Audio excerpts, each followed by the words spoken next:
Joseph Gordon-Levitt, you're known for your roles in 500 Days of Summer, Inception, the list goes on, and now you created and starred in Mr. Corman. What inspired you to create this series?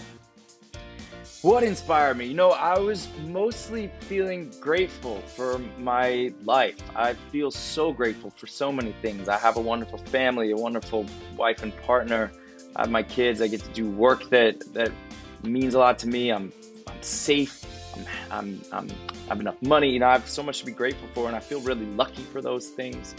And with Mr. Corman, I started just writing about, well, what if my luck had gone differently? Because I feel like when you consider the things that you might not necessarily have, then you don't take them for granted, and then you can really be grateful.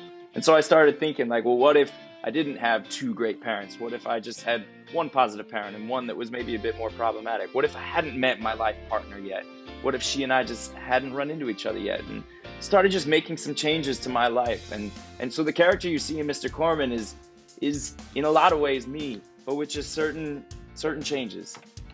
The show touches on important topics like anxiety and sometimes through a creative lens like animation or a musical number. Can you explain the creative process behind that? What we wanted with Mr. Corman was for it to feel real.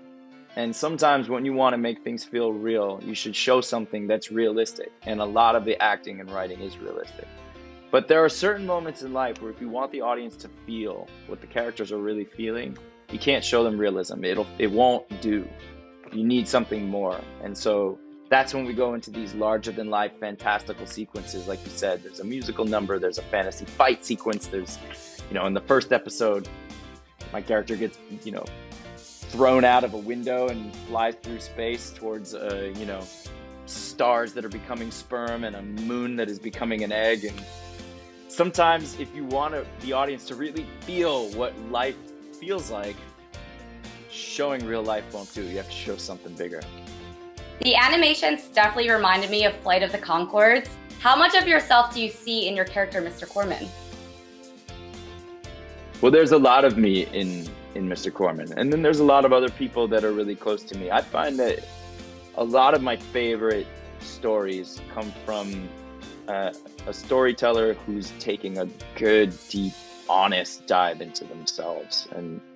And I do feel like Mr. Corman is in many ways the most sort of me thing I've ever made.